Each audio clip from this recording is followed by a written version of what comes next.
everybody. It's Safi and Marco. Dish out on the movies. Here, go to your reviewer seat, Safi. Today we are reviewing the new movie Wuthering Heights. Wow. And you're saying, and I know you're saying, seriously?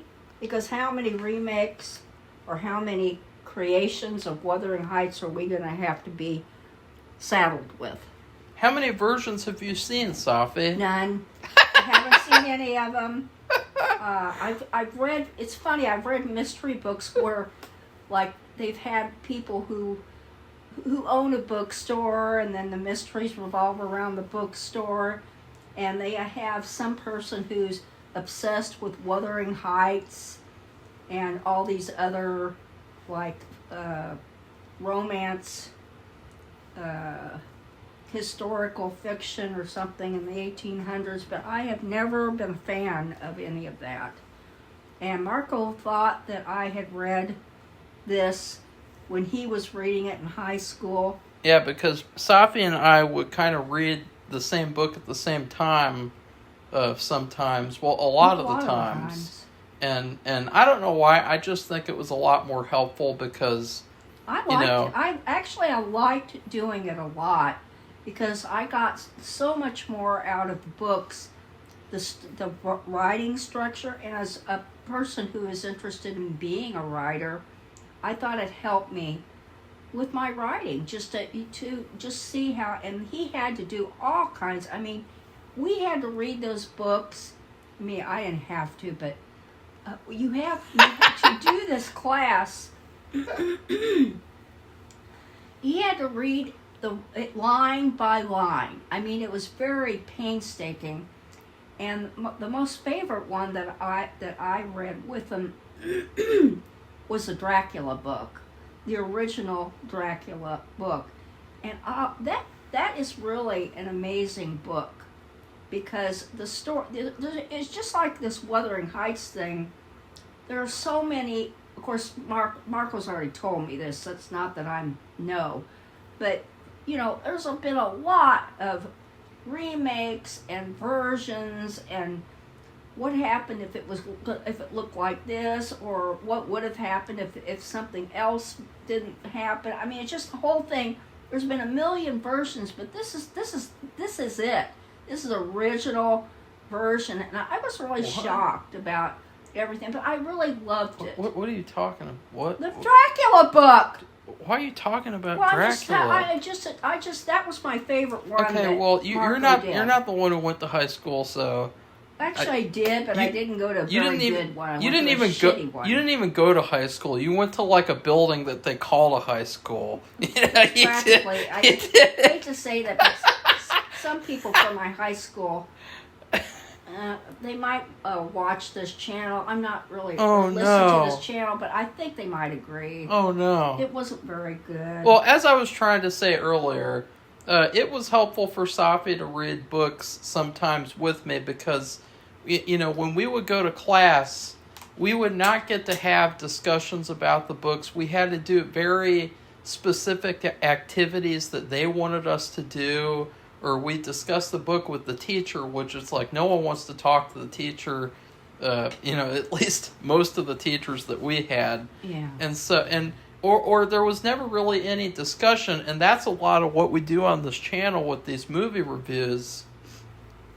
And I can't remember if Safi read Wuthering Heights or not. I think that she did. I don't think I did because Marco actually really liked this book. I can say that for myself. I know that, but that would be the only reason why I wouldn't have done that. I didn't need to, because some of these books that he read, he wasn't interested in them. He had to do it, but he really wasn't. It just was, and I can understand that. I can say that for myself now. Okay, Marco. Okay, so. You can wait, Safi, for your own opinions. Well, you can luck with that. you can speak you can speak from your own place. Okay. That's the message of this movie, by the way, is to know your place, right? Like the main character's place is Frankenstein's monster in Frankenstein's laboratory because he's like a giant Frankenstein monster. He just lumbers around. Are you but talking about Heathcliff? But anyways, we're not to the shitty movie yet. Even though Safi, I will remind you, it's already 5 minutes into this review. Safi is not familiar with our new format because she's been idle of her review work. And so what we do here is we review a movie with no spoilers for like 15 to 20 minutes, very, very short. And then we rate it, and then we switch over to Patreon, where you can see the full unedited spoiler review, discussion, and that is the majority of the review, because that's like the meat and potatoes. So, the last couple of things that I'll say is that I did like the book, I think, but I can barely remember it. I can barely remember the specifics. And this movie does not make me want to read the book at all. If anything, it just makes me want to throw up and just not even ever look or think about the book again. So that's pretty bad. And then all that I remember about reading the book in school is two things. Number one, I waited until the very last minute to do the annotations. And I mean the very, very last minute. And so it was the night before they were due that I did them. And what I did was I was so bored. I was so like, why do I have to do this stupid shit? This has nothing to do with filmmaking. It has no relevance to my life. And so I put on the Jungle Book, the new Jungle Book with with Bill Murray as the bear and all that. And I put that on because I was so bored of doing these stupid annotations and like find the I can't even remember like these stupid phrases and sentences. It's like, who gives a fuck? It was sentence structure. So the parts of a sentence. Yeah. That's basically what they she asked him to do. I mean, no. that's like back in, I don't know, 4th grade. No, but you had to find different types of sentences and stuff like that. Yeah. And so I did that all the while watching the Jungle Book movie, so that made it really fun. And then I got a perfect score because she wasn't really grading the annotations. But the one thing that I said about the book to the teacher on a paper, which I very much regret now, is I said, I really wish that they make this into a movie. And she responded, she wrote a note on the paper saying, they've already made a couple of movies and versions of this, and there's one that's like a movie that thing that I've seen. And I was like, no, I mean a real movie. And now I don't know what that means. I mean like a big studio movie where it's like, because the story is so good and it's so grand that like it really would deserve like a modern adaptation instead of just doing, the same old shit over and over again. I mean, Wuthering Heights is kind of underrated. I never heard about it until junior or senior year of high school. And, but I really regret saying that because I think that, somehow the wish came true. Years and years later, 9 years later. And this is the worst movie of the year so far. Easily. I knew it was going to be bad. I knew it was going to be bad because the person who made this movie is the same bitch who made Promising Young Feminazi, which, if you guys don't know, Safi, I think Safi watched the movie. You watched that movie. The stupid rape revenge movie with no violence or nudity or anything in it. You remember the Me Too movie with the, Promising Young Feminazi? Oh, that was a long time ago. This is the same woman. She made that, and now she made this. She's a terrible director. She's a terrible writer. She makes trash movies that are basically just for her. And, Promising Young Feminazi, that was a rape revenge movie with none of the things that people actually like to see in rape revenge movies, like really brutal violence, for instance. Like, I've seen quite a few, like Last House on the Left, The Virgin Spring. There was one that I think it was just called like The Rape Squad. That was really good. Nobody talks about that. That was from the 70s. And she made this terrible, like, Me Too lecture movie where it's just all about, like, men are horrible, women are all victims, And so now, years later, I don't know why she has made this movie, Wuthering Heights, because her qualifications, this is such a strange phenomenon that we're seeing nowadays in Hollywood, where if you make a really bad movie, instead of getting punished, you get another movie, and you get an even bigger movie. I mean, why in the hell would the head of a studio or whoever, why would anyone greenlight this movie, give this woman a chance to make this movie? She's horrible. She had no right to make this movie, and I think it's disgusting she made this because she bastardized the book. She bastardized the story. It sucks. It just sucks so bad.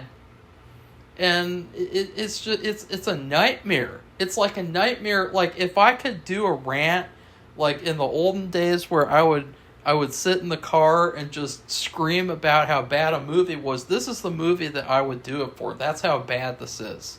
This is so incredibly bad. It, like, breaks new boundaries of being bad. You know how, like, they said that Hillary was going to break the glass ceiling when she became president? Then that never happened. Well, this movie broke the glass ceiling for how bad movies could be. What do you have to say, Safi? Well, I can't say anything about the storyline now or anything. I like I said, I'm not familiar with it all, but the main actress, I think I can say this, it's Margot Robbie. I don't think she's right for the part. I think she's, I think she's probably a really nice person, but I don't think she was right for the part. And the guy who plays her husband, now I don't know about the story, but he just is very ineffectual. And then Heathcliff, from what I heard, he's supposed to be a brooding, this is from what I've read in other books when they talk about people who are actually fans of the book. So he's supposed to be brooding and disagreeable. Well, he's pissed off. He's pissed off the whole book. I don't blame him. I don't know anything about this. I'm not going to say anything else because I'm afraid it's not even in the real book. But anyway, another thing, so that's one. Yeah. The actors. Not right for the roles. We talked about this, too, in reference to other things we watched. I mean, this is yesterday that we talked about this. One clue about a really good TV show, a series, or a movie. What can make it really good, even if you might have a little problem with other things in it, is the casting. Casting is like a real crucial thing. And there are some, I don't know how they get to be known or, probably by reputation, but people who know how to cast, they really have a gift. And maybe they have lots of experience, I don't know, but the person who did cast the movie wasn't very good. Another thing that bothered me, because I can't really, like I said, I can't really speak to the storyline. And because it's the no spoiler talk right now. But the music. Yeah. At least 50% of it plays modern music. Now, I've seen other... I'm trying to think, I don't know the names, but like I've seen some historical movies in the past, and they play a certain kind of music, and it fits with the time. Like this is, I guess, the 1800s, and it was not rich people, 1800s, and they're playing something that you would listen to the radio today. And it wasn't, I mean, we just watched a skater, and she skated to MacArthur Park. That was a song that was part of a movie, God, maybe in the 70s. And I mean, so that's old. It's modern, but I mean, she did a really good. It really fit. She did a great job skating to it. But anyway, the thing is, they play this music that, like today, like I'll turn on the radio and they play this song, and it did not fit with the story at all. So that's like 50% of the movie played these modern. I don't even know what they are. And they did not go with the movie. I'll tell you what it was like: oil and water. Okay? So go ahead. I don't know what else to say. I can't really say anything about the story. Until the spoilers, because that's well, when I you don't even know if... That's when you get into it. If I haven't read the book... Well, I will say that it's so weird because it's basically not the story at all. I mean, it's not the book at all. And I just think, like, if you're going to make an adaptation of something, like, you can at least, you know, like, try to adapt the story in some way. Like, you don't have to just take it and just do whatever you want with it. But that's what they're allowed to do nowadays. Ever since Star Wars, ever since Disney ruined Star Wars, filmmakers and film studios have felt like they have the right to just do whatever they want. Yeah, but they're going to be punished because it's not going to be a good movie. Say fuck the fans, and then if you criticize it, you get called a hater or whatever, you know, or a sexist or a racist or something. And that's that. So this is what it's come to now: is you give this woman this movie. She's a horrible filmmaker. She's never made anything good. And she just basically makes like a fantasy movie for herself that fails at the very just basic level of being a fantasy movie. Because a fantasy movie, in order for a movie to be a fantasy movie, it has to be attractive. And there is nothing. I've seen so many people saying this movie, it's a sexualized version of the story, and it's a sexy movie. There wasn't a single sexy thing in this entire movie, and part of that has to do... What are you talking about? There wasn't a single attractive or sexy thing in this entire movie. It was gross. It was not attractive at all. Anything in this movie. Would Safi like the movie? Ugh. No. But Safi, you have to admit, like, at the basic fantasy level, like, I've seen so many other things that are better in that way, and they're not even meant to be that. Like, The Mentalist, for instance, is better in that way. Like, everything in the 2000s pretty much is kind of attractive looking, because that's what they were trying to do in the 2000s, which they're not trying to do anymore. They're trying to do the opposite of that. And part of that has to do with the sex police that they use for all these shitty studio movies. I mean, the movie opens... I can't wait to talk about the spoilers, because the movie opens with two people having sex with their clothes on in the middle of town square. And it's like, this just... I forgot. I can't see. My notes are so dark in here. Turn on your flashlight. But I forgot about that. Yeah, like, that's so right in dumb. Front of everybody? So Where? dumb. Where did they do this? They're not even they have all their clothes on. Like, what are they doing? Like, you see all these modern movies, and we all know why, and, they're having sex with their clothes on. It's fucking retarded. And then, let's get to the casting, because Margot Robbie, she's too old for the role. She's too pretty for the role as well, because this is one of those movies where it's pretty boy and pretty girl.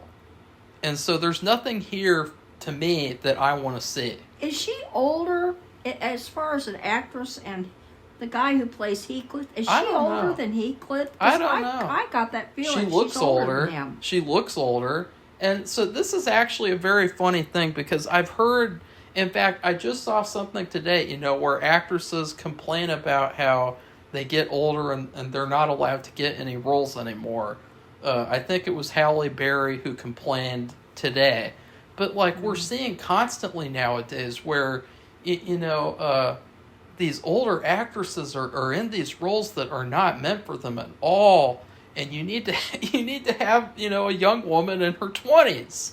And the funny thing is, though, is I don't think that there's an actress out there in her 20s who would be capable of doing that role. The way that it needs to be played, Safi. The way that it needs to be played. I don't know. You don't know because you don't know the book. The book, and let's just say this, because you could pick this movie apart, which we will do in a couple of minutes, but just a fact is that this is not the book. Nothing about this movie is the book. And then you have Heathcliff. To be honest, I do like the actor. I thought he was really, really good in Frankenstein. I liked him. I thought he. I mean, I don't know exactly all the specifics about the character, but he's tall and brooding. He was Frankenstein's monster in Frankenstein. And I loved his performance in Frankenstein, even though I hated the movie. But in this movie, I felt like he was so out of place, and he had no chemistry with Margot Robbie. It doesn't matter if he stuck her dirty fingers in his mouth. He had no chemistry with her. And he just, to be honest, I know that the character needs to be, brooding, but this guy, the entire movie, he's just, lumbering around like a Frankenstein monster. And that's how they describe. That's not the character. That's not the character. Yeah, I mean, he really is like Frankenstein's monster. I mean, he is so tall. Why do we have to have these male characters who are 8 feet tall? That's not relatable. There's nothing about that that's fantastical or interesting. It's basically hey, look, this is pretty guy and pretty girl. I will say this, in terms of casting, since this is only the non-spoiler part and, whatever, the only actor or actress that I liked in the entire movie was the person who played Nellie, the maid. Really? And she was the companion. I thought she did a really good job. She was the only person in the movie that I felt fit from the image of the book. I felt like she was perfect for the role, and she and even though she didn't have as many lines and as much importance as she did in the book, she was the best actress in the movie, the best actor in the movie. And then also we should mention really quickly, Catherine's dad is the actor who played Kipper. Kipper the dog. That's funny. Kipper the Dog is a British book series and a show. It's really good, too. It's a really, really good kids show. So good. I watched it as a kid. I still have all the VHS, and you can watch all the episodes on YouTube. So it was really weird seeing that guy for the first time actually act as a person. Because usually he's like, hey, I'm Kipper, and I'm here today to go on a picnic. That's what he sounds like. But he has this British accent, too. Yeah. All of the characters in Kipper, it's a British show. The person who wrote it's British. But I hated this movie. I felt like it completely... I mean, it just failed on every single level. I mean, as I said before, the basic surface level is this movie sexy? No way, Jose. It's literally there's nothing in the movie that's anything. And then number 2, okay, well, it's not an attractive movie, which it's trying to be, and people have said this movie has too much sexualization in it. Well, it's there's literally nothing sexual in this entire movie. Number 2 is that Does it work as an adaptation of the book? Nope. No way, shape, or form. Okay, so it doesn't do those two things. Well, how about number 3? Is it a good romance movie? I don't think so. It's a pretty terrible romance movie, I would say. And it doesn't even tell the story of the book, which was a better romance, because in the book, you're fucking pissed off that, like, Heathcliff... I will say this, like, this is what I think of the book. I thought, you know what? Heathcliff is one of the best main characters in a book ever, because even though he does turn out to be pretty evil by the end of the book, but he had the right to be evil. He was pissed off. He got fucked over. He got fucked up big time, and he came back and he said, fuck every single one of you, and he took his revenge. And that's the entire second half of the book that's missing in this movie. He's not like this romantic, like, ooh, I'm a pretty boy, and I'm just gonna lumber around with my shirt off, while the female character never takes her shirt off the whole movie. And because that's modern shit. That's modern feminazi filmmaking, where the man is naked, but then the female character, she doesn't have to show anything at all. You never see Margot Robbie's boobs the entire movie. Oh. You saw Margot Robbie fully naked in Wolf of Wall Street. Just because she's 50 years old doesn't mean she still can't get naked in Wuthering fucking Heights. Okay, Marco, that's enough. What do you have to say about that, Safi? Well, here's the thing, before you get to say that. I don't have to say anything. Heathcliff's revenge is the best part of the book. He says, he lays the hammer down. He says, fuck you.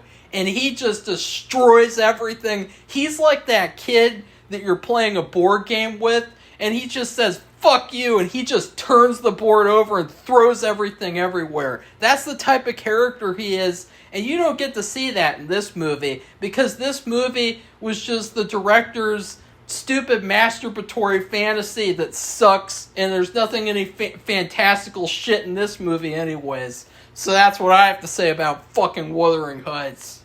Okay. Now what? Why don't you respond to that, Safi?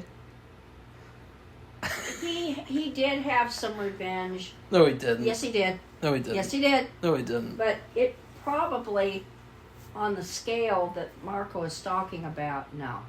And the thing is, he did have some, but the impact, if you're going to have, even in, my God, Columbo, I've been watching it kind of accidentally, but you know Columbo, the detective on TV, old episodes, 70s, a little bit of 80s. You always see this revenge stuff that plays a part in the murder that happens, and you see more of the revenge that comes out later in the episode. The thing is, you just kind of see, it's like fake. We can't say what it is right now, but he has some, but the impact of it doesn't, I mean, they don't even show it. It's just like, it's happening, and it happened, but you don't see the rest of the story. It's like blank. In the book, there is an entire huge chunk of revenge and just pure, like, just destruction that he lays upon everyone. And it's basically like, screw you, like, screw everyone. And then at the end of the book, it's really nice, because in the book, actually, that's kind of a spoiler. Well, it's a spoiler for the book. In the book, you know, Catherine, she gets mentally ill in the book, and it is a question of, like, why can't she just hook up with him? Like, what a bitch. But, like, in the book, she gets so mentally ill that she declines, she goes crazy, she dies. And in the book, she comes back as a ghost, and What? Well, it's a ghost book. It's a ghost story. Oh, yeah. Now I remember I tried to get Safi to read Wuthering Heights, and she refused to read it. Yeah. That's what happened. That is what happened, guys. That is the official narrative that we're care. going with. Okay, I told you, I'm not interested in these kinds of books. Okay, so then in the book, Heathcliff dies at the end. Oh. And then, as a ghost, he hooks up with her finally. Oh, ghosts? As ghosts. At the end of the book. Really? They get together at the end of the book. And it's like, look at that. He came back. He fucked all these people up. All these shitty-ass people. He just said, fuck you to everyone. And then he died. And it's like, oh no, see, this is what happens when you're obsessed with revenge and you're on a dark path. But then he dies, and then he gets to get with her as a ghost, and it's like, whoa, you know, he had his cake and he ate it too, but he was still not a good character to model yourself after, obviously. But anyways, the book is just so much better, and that is a spoiler for the book, but yeah. In terms of food, I was really disgusted with this movie, and I hardly ever get disgusted. You know, I see a lot of bad movies and bad TV shows, like Dark Winds, for instance. That's a bad one. That's a bad one. But like this movie takes the cake, and so for this movie, I'm gonna give it a cake that we made very recently, which is a pineapple upside down cake, and this was supposed to be a cake for a birthday celebration, and you know, usually when you're having a birthday party, you cut up a cake that, you know, you want to celebrate and eat this really beautiful and sweet cake with ice cream, and it's a celebration.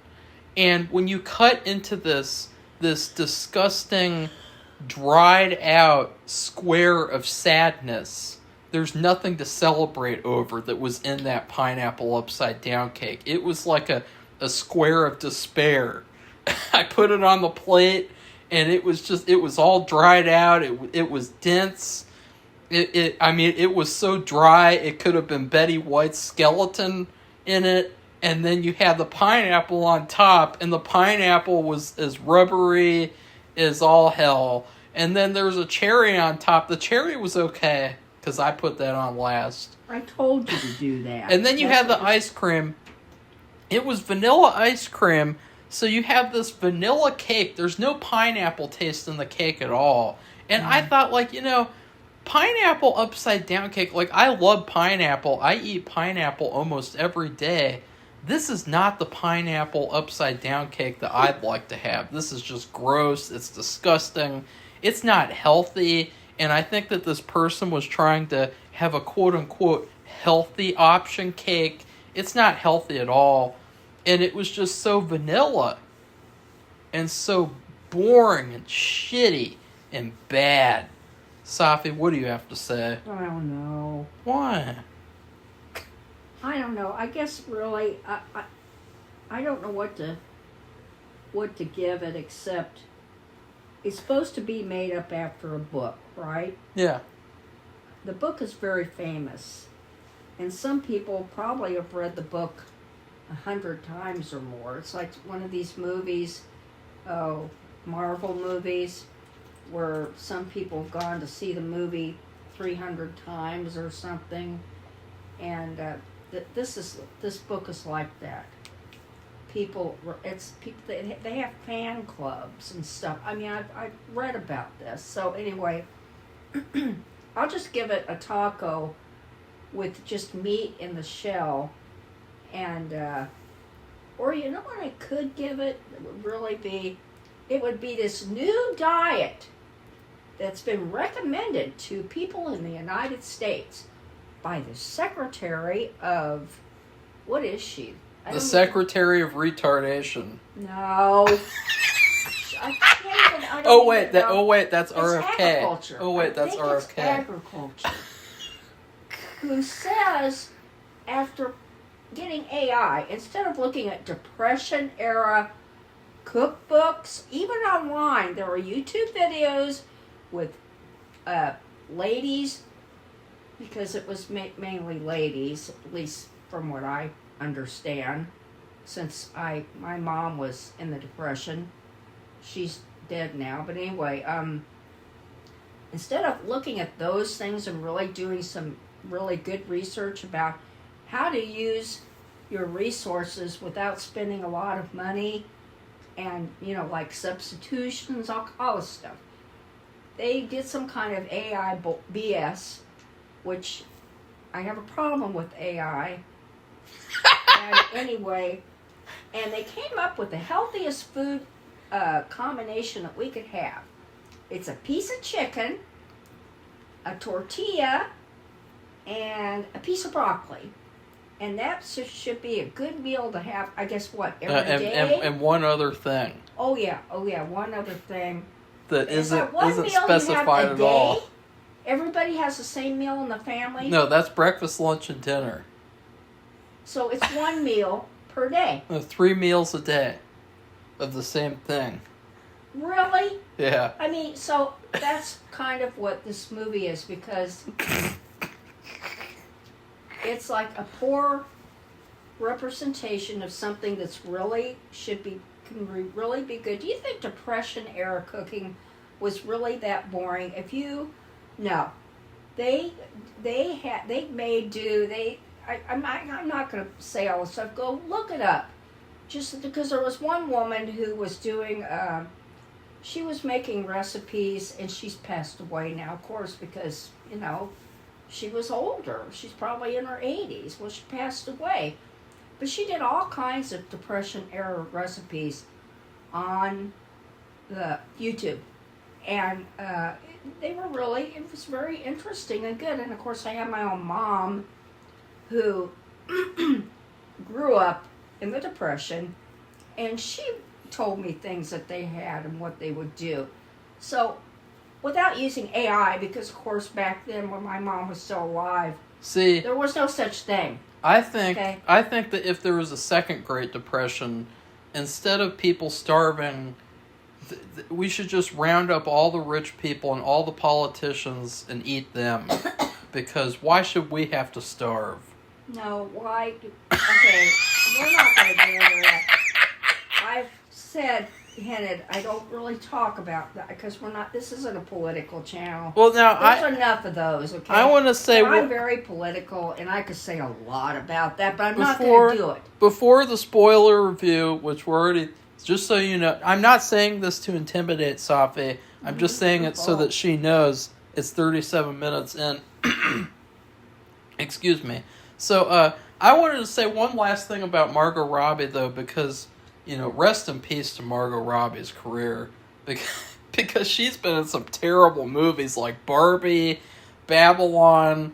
Her career has just gone, it's become a train wreck that, you're forced to look at because you're a movie reviewer. I liked her in Barbie. Well, it was kind of a stupid movie, but I liked her in that, what was it, that Charles Manson movie. Okay.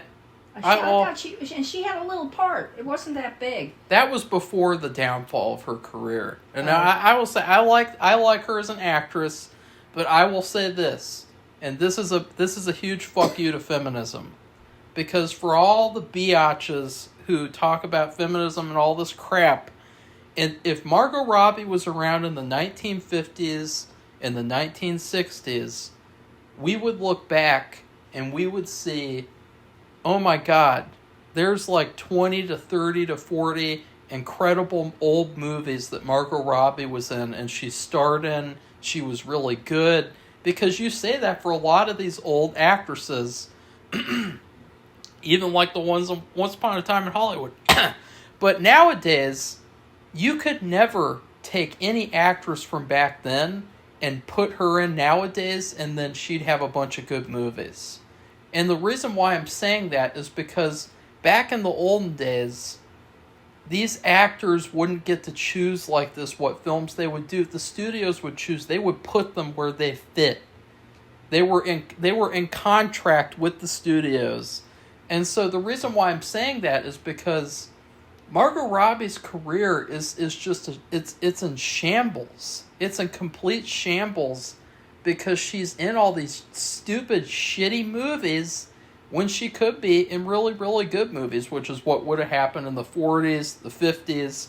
I mean, don't you agree with that, Safi? I don't know. If Betty Davis was alive nowadays, there wouldn't be a single movie where she'd be good in it, because there was a problem with her. She was a smoker and she stunk. But stunk like cigarettes, and she looked terrible. But she was a good aged actress. Her face. But she was a good actress. She was an excellent actress. She's a better actress than any of the actors nowadays. Probably. And but there wouldn't be a single movie for her. And why is that? And that's just such a funny thing, because according to feminism, according to women, including Safi probably, is that, things are so much better now for women in Hollywood. The movies are made for women now. Well then, why are the movies so terrible?